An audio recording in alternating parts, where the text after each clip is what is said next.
Assalamualaikum warahmatullahi wabarakatuh. Perkenalkan, nama saya Serly Amelika Putri, mahasiswi Universitas Islam Bunga Bangsa Cirebon dengan NIM 202421302589 dari kelas Ekonomi Syariah 2C. Pada kesempatan kali ini saya akan membuat video pembelajaran mata kuliah Ulumul Hadis untuk memenuhi tugas akhir.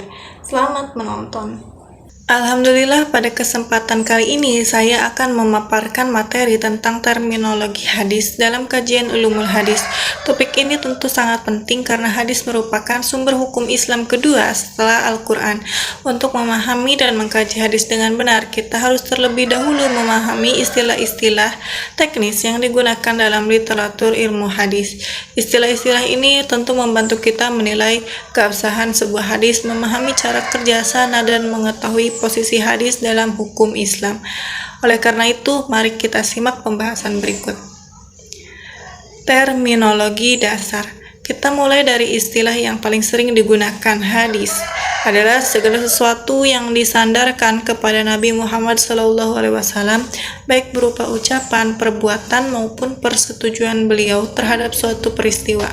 Sunnah secara bahasa artinya jalan atau cara hidup, dan dalam istilah syar'i sering kali merujuk pada praktik hidup Nabi yang dijadikan teladan. Lalu khabar adalah berita. Sebagian ulama menyamakan khabar dengan hadis, sementara sebagian lain membedakannya dengan menganggap hadis khusus untuk Nabi dan khabar mencakup juga ucapan sahabat atau tabi'in. Atsar lebih spesifik biasanya digunakan untuk menyebut riwayat dari sahabat atau tabi'in. Istilah dalam periwayatan. Dalam ilmu hadis, dua komponen utama adalah sanad dan matan. Sanad adalah rantai perawi yang menyampaikan hadis dari Rasulullah sampai ke perawi terakhir yang mencatatnya dalam kitab. Matan adalah teks atau isi hadis itu sendiri yang biasanya berupa ucapan Nabi. Rawi adalah individu yang menyampaikan hadis dalam sanad.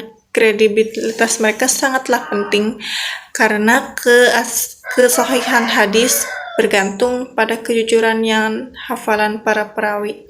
Sementara itu, musnad adalah kitab hadis yang disusun berdasarkan nama sahabat seperti Musnad Ahmad. Kuantitas periwayatan. Berdasarkan jumlah perawi, hadis dibagi menjadi dua kelompok besar. Yang pertama adalah mutawatir. Ini adalah hadis yang diriwayatkan oleh banyak perawi dalam setiap tingkatan sanad, sehingga mustahil mereka bersepakat atau berdusta. Yang kedua adalah ahad, yaitu hadis yang jumlah perawinya tidak mencapai level mutawatir. Ahad dibagi menjadi gharib, aziz, masyhur. Penting untuk diingat, meskipun hadis ahad tidak mutawatir, banyak dari mereka yang sahih dan tetap digunakan dalam hukum Islam. Lanjut, kualitas hadis. Kualitas hadis dilihat dari kondisi sanad dan matannya.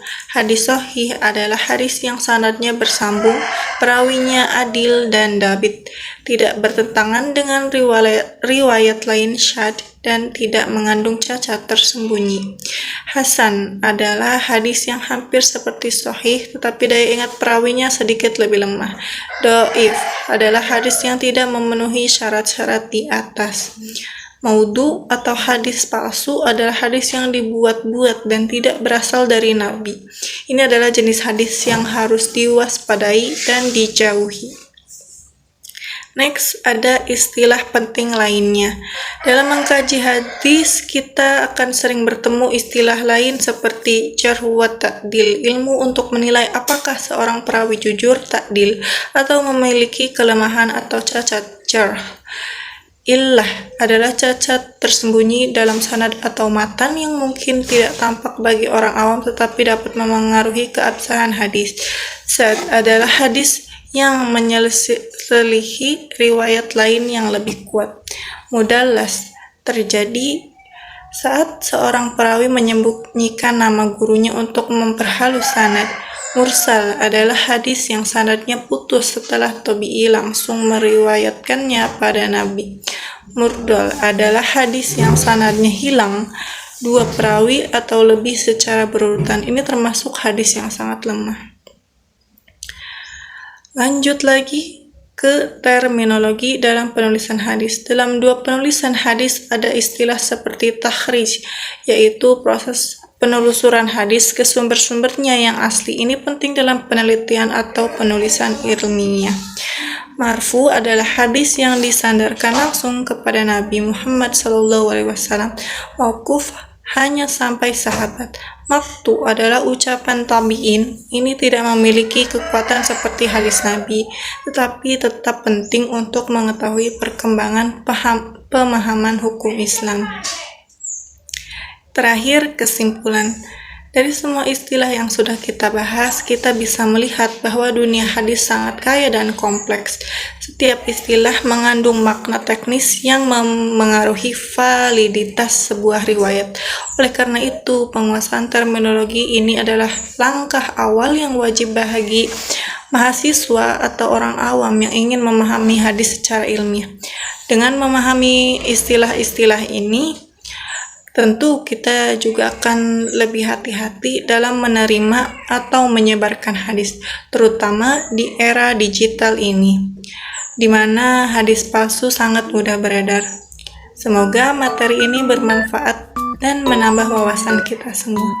Wabillahi taufiq wal hidayah. Wassalamualaikum warahmatullahi wabarakatuh.